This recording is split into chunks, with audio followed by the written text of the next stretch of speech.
What's up, everyone? Just want everyone to know that I'm doing well, and I can't thank you enough for all your love, your support, your prayers over the last few days. They've been more than overwhelming, from teammates to family to friends to fans I don't know to former and current players around the league and players around all sports. I just wanted to say thank you. They're definitely appreciated and received well. So just knowing that I have that much love and support out there makes a huge difference. In great spirits, headed to see the doctor, headed to see my leg for the first time post-surgery. So just ready to start this road to comeback. I know this little adversity is just going to be another chapter in the book. I'm excited to move forward and write it. Just once again, can't thank you all enough for your love and your support through it all. But I'm in great spirits. I'm gonna stay that way. I'm looking forward to this football season, seeing the game in a different perspective, and support my teammates and those around the league that need it. And just excited for God's purpose and God's plan. I know it's bigger than anything that I see or that I could have imagined, but I'm trusting Him. My faith is doubled down more than ever, and I'm thankful that He's my Savior and He guides me in life. So I know through Him, all this will be possible, and all this will be a great comeback and a great story. So once again, thank you for your support, thank you for your love, and ready to get this journey of the comeback started. So God bless you all. Thank you. Yo, let's get into week 5. Fighting against the black quarterback situation, and then you've got people telling you, your friends, saying that you can't make it. It just shows that some of the stigmas that have been against us for so many years are showing that they were just stigmas. I feel like, a black quarterback can never make it in college or professional. Everything's opening up now. It's not just that black quarterbacks are guys. What you have now is franchise elite passers. Assuming I'm rooting for everybody that's black. Yeah. Assuming I'm rooting for everybody that's black. Look. Assuming I'm rooting for everybody that's black. Spent about 2 racks on handmade new rags. Assuming I'm rooting for everybody that's black. That's everybody from sports to college class to rap and back. What is going on, y'all? This time, I don't know if y'all can tell, but time has went back and it's so dark right now. It's only like 7:30.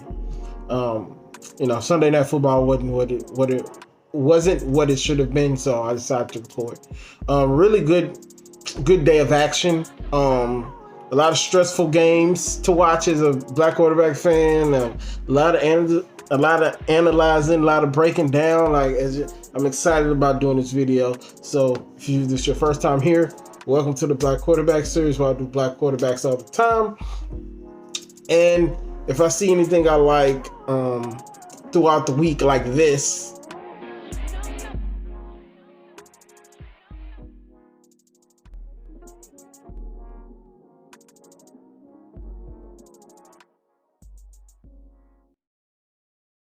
Those are the type of things you expect to see here. Whatever I see in black quarterback news, but this is the NFL review for week 5. So we got a lot to talk about as of right now, and then tomorrow, because I'm recording this Sunday night, we're gonna have Kansas City, and Kansas City's playing the Bills, and I can't remember who Arizona is playing. So COVID got all the things jacked up. So y'all know how to go. So let's get into it. So the first game I watched today was Teddy Bridgewater. Well, the day I started watching Teddy Bridgewater today, and then I ended up watching Cam and Deshaun because their games were significantly better. So I had to go back and look at Teddy. So I didn't know the Bears were that good. I didn't know the Bears were that good. They're 5-1 now. They are legit. Them and the Green Bay have the same record now. I didn't know that. I was very surprised about that. So Teddy Bridgewater had a decent game, 16 for 29, 216 yards, 2 interceptions. He rushed for 48 yards. The defense, I thought their defense fell off a cliff after last year and everything they went through last year. But that defense is still really good. They made it hard on Teddy. Teddy is a lot more athletic than I thought he was, but I think I said it last week. I couldn't wait to actually sit down and watch a full game of Teddy Bridgewater play. And he told me everything I already knew. Good passer, fairly athletic, probably above average athlete. He's not Lamar, but he's not Jacoby Brissett either. He's somewhere in the middle of that. So he played well. They had their opportunities to win. Excuse me. They just made too many mistakes. They couldn't get the ball in the end zone. And without them being able to get the ball in the end zone, the Bears were able to not really run the ball because their offense wasn't like a lead either. But they were able to score enough points to hold Teddy Bridgewater off. So Teddy Bridgewater is really good. And a lot of the things that happened, like both his picks were off tip passes and a fumble by a receiver. So a lot of the mistakes were not his fault. So I think they're 2-3. I think that's better than what any of us thought they were going to be at this point. So they got them guys are actually playing hard, and their running back number 28. He's a really good replacement for Christian McCaffrey, who should be coming back pretty soon. So they played well. Wasn't impressed. I kind of knew already what they was. So the Panthers really validated what I already knew. But that changes with these next two guys. Cam Newton and Deshaun Watson. They kind of not mirror the same game, but they kind of had the same type of game, just like flipped. So let me get into Cam Newton. So his numbers are 17 for 25, 157 yards, 2 interceptions. Cam is coming back from COVID. He's coming back off the COVID list. His first game back, and it looked like it. They were out of sync for most of the game. They couldn't really get it going.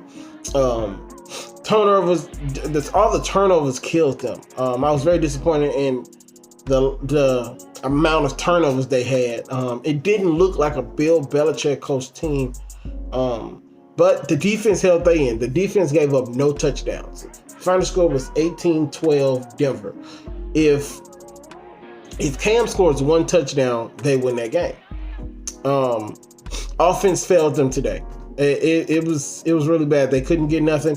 I don't like all these low risk check down throws. Like, I'm very upset about this. Like, do y'all have the talent to get it done, or do you not have the talent to get it done? I need to know probably next week, because it's not looking too good. Now, I think they would be 3-2, because I really believe that they would have beat Kansas City if they had Cam last week. But that's neither here nor there. So I don't even know if they're really going to make the playoffs with the way that they're trending, because they have Josh Allen in their division. Kansas City is playing them tomorrow, so we'll see. We'll see how that goes. And also Cam had 10 attempts, 76 yards and a touchdown on the ground. So that's good. And he caught a pass today. It was a really good misdirection. Threw it to him like a tight end. Broke a tackle, got a first down. He looked like a football player out there.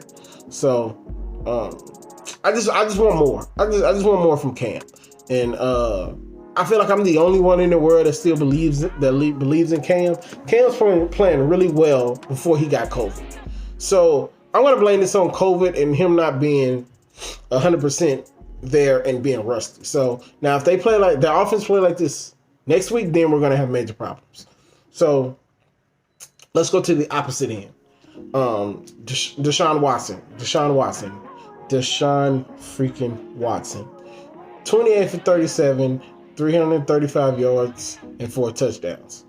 Dude was spectacular. They ended up being down 21-7. They ended up coming back and forcing it to overtime. And if I find a video, I will find a video as to where he missed the coins toss, and he was upset about it. He was upset about it because his defense had played awful the whole game, and he knew once they got the ball, once Tennessee got the ball, they was never going to see the ball, and that's exactly what happened. Henry, I'm blanking on Henry's first name now. Derrick Henry was an absolute beast. I'll put his numbers up on on the screen. He was an absolute monster. Over 200 yards rushing, like that's not supposed to happen. And some of the runs, you were like, dude, why are y'all not tackling him? And he was out of there. And I just knew once they lost the coin toss that it was over. And Deshaun showed that too. So, excuse me. I knew it was over because they had no answer for Derrick Henry. And it looked like it. It looked like it. Now, I love the fight that they had, because if this would have happened early in the year, they'd have just packed it up and said, let's fight for another day. But they didn't do that. They kept fighting, and they're 1-5. But these last two games have been. Let's just exclude the beginning. To me, they're 1-1 right now, because this is the football team that Eric Bieniemy is going to coach when he gets the Texans job. I'm speaking that into existence. So I was impressed with them, even though they lost. Even though the Texans lost, I was impressed with them, and I was proud of them because they kept fighting and they kept moving and kept saying, "No, we're not going to take this laying down." So I'm impressed with them. I'm the team I'm disappointed in, and we don't cover them. Is Cincinnati. I was very disappointed in Cincinnati and how they ended up losing that lead, but I'm sure Flim Lowe will have something to say about it on Sports Therapy later on tomorrow. And so we have the final game that I know of right now, because obviously it's Sunday night and we got two games on Monday. Baltimore. Now, I don't even care about the game. Lamar was 16 for 27, 187 yards. I didn't write down the rest of his numbers. I'm not sure why I didn't write them down, but here's his numbers. Here's all his numbers. Now, they ended up winning. They won. But this type of effort, excuse me, this type of effort is not going to get it done against Kansas City. Yeah, you're 5-0, but the one loss is against Kansas City. You know what I mean? So I'm not impressed with this win at all. You play like this against Kansas City, you are going to lose. You're going to lose. It's just the way it is. You're going to lose. So I need to see more from Kansas. I need to see more from the Ravens. I need more, because they're 5-1, but it's like, you were 5-1 last year and you lost. I need to see more. And I know when my uncle sees this, he's gonna be like, Lamar's young, this isn't the third. I understand that. But I need to see more. Speaking of my uncle, if you guys are into religion type of things, I'm gonna leave a card up here of his series about the Bible and everything else. So if you guys are interested in that, check that out. But I was not impressed with Baltimore at all. I was not impressed with Baltimore. I was disappointed in Baltimore. You guys can play much better than you played today. The game was 30-16 with 7 minutes left to go, and y'all almost lost. That shouldn't happen. That just shouldn't happen. And I was very disappointed in y'all. And I know you like Keys, but they won. Yeah, they won, but that was a bad win. There's a such thing as a bad win. If you were up 30 points and you lose and you win at the buzzer, that's a bad win. Like you shouldn't never got to that point. So yeah, that's what I have to say about the Ravens. As y'all can see, I was very disappointed. All three of these games were stressful, other than Teddy Bridgewater's game. Cam was stressful just based off the fact it was a good game and they were making a march. Same thing with Watson, and the opposite for the Ravens, because it should have just been over. Lamar should have been able to sit on the sideline and chill for the last 4 or 5 minutes of that game. So, yeah, real stressful Sunday. So that's all I got for y'all right now. I'm going to let my future self take it over as he's then seen the other two games. I'll talk to y'all then. So what's going on, y'all? It's Future Keys. Dallas is getting their back blown out by the Cardinals, so I just thought I would start the game. It's 5:50 left in the game. The Cardinals are up 31-3. So we're gonna go ahead and close out the Black Quarterback series for this week, because I'm assuming it's over. Obviously, if it's not over, then y'all will see a follow-up video of me after this. So let's get into Kansas City and the mucky game that they got. So Let's get this out the way. Let's discuss the elephant in the room. L. Bell.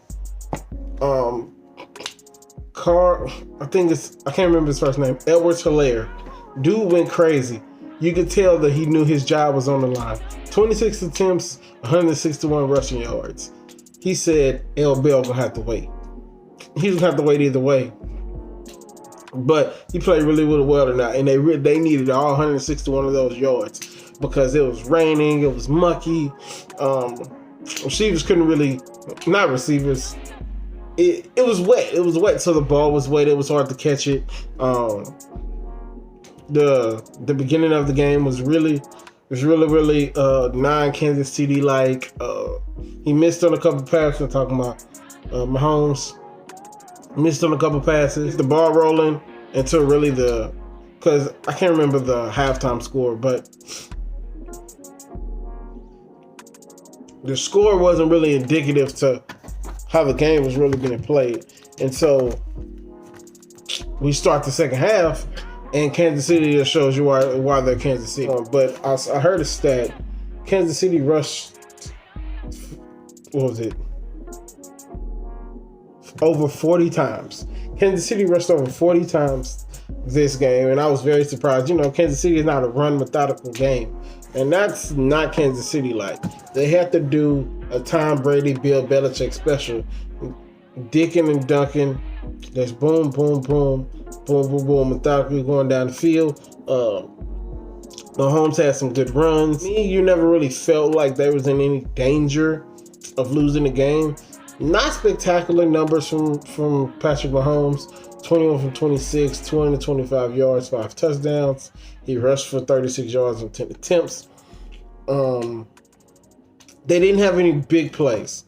This wasn't a fireworks show. The conditions didn't let you make it a fireworks show. So they played well enough to win. And I feel like I've said that before. Kansas City played well enough to win. And it's a danger to the league if they found a running game. Because the last thing the league needs is Kansas City having a running game as Andy Dalton gets sacked again. The last thing that Kansas City needs is a good running game, and they found that they're going to have Le'Veon and Carlos Helaire. So they showed you there's more than one way they could beat you, which is extremely scary for anybody in the AFC, for preferably for Lamar and Josh Allen. I think those are going to be his two biggest tests. So let's get on to Kyler Murray. Obviously, the game is still on, so I don't know Kyler Murray's numbers, but I can tell you guys what happened in the game. Dallas is awful. I'll be real with y'all. Dallas is awful. 2 fumbles by Zeke at the beginning which ended up into 14 points. And that really set the tone for the game. And Dallas was trying to get back into it. And the refs really did them a number by not calling that pass interference on, I think it was 32 that play for the Cardinals. So that really killed their momentum, and Dallas was out of it. By that point. So Kyler Murray shows you why he's special. He's in that. I low-key wish the Cardinals were in the NFC East, because they be leading the NFC East right now. There's going to be somebody in the NFC East who win that division at 79. So, really, really good outing for Kyler Murray. I'm not sure if this is his first Monday night game, but he played special. His numbers are not going to say how special he played tonight, but he played really well. You know what? I'm not going to lie. If I had to give him a grade, I'd probably give him a B to a C. Because at the beginning of the game, the first quarter going into like the second half of mid-second, his throws were off. He was missing receivers. Of course, he was running, but he was off. You could tell he had a little nerves, and he knew it was Monday night. He back home, so it was shaky at the beginning. But once they got the ball rolling, throwing it to their receivers, Larry Fitzgerald, D-Hop, they really got the offense going, and it was really ball game from there. Obviously, like I just said, the game's still going, so I don't have his numbers, but his numbers are up here right now. Played well. He played well. I was impressed. I was proud of Kyler Murray that he showed up on Monday night to show the world how good he was. Yo, I'm back. I wanna redo. I want to add some things to my Kyler Murray analysis. He didn't have to do much when you rolling. My bad, y'all. Let me turn my TV off. When you're rolling, they didn't have to do much of anything. Kyler Murray, he did what he was supposed to do. Complete game manager. Made some really, really nice throws. Took Dallas to the woodshed. Like, there's really not much I can say. They really just bullied Dallas, and it's really awful to see what's happened to Dallas. It's I don't even know what to say. It's it's bad, man. It's bad what happened to Dallas, but complete team win by Kyler Murray and the Cardinals, and that's it. So that's really all I got for y'all for this installment. As Michael Gallup gets fouled again, but. So that's all I got for y'all. So if anything changes, if they make a miraculous comeback within these 3 minutes, y'all see me again. But if not, y'all have a good week. I'll see y'all next Wednesday. Programming update. I'm going to start just putting it out Wednesday. With the uncertainties of the week and COVID and all that, my official day of putting out the Black Quarterback Series will always be Wednesday. It would always be Wednesday until further notice. So stay tuned. I'll see y'all next Wednesday.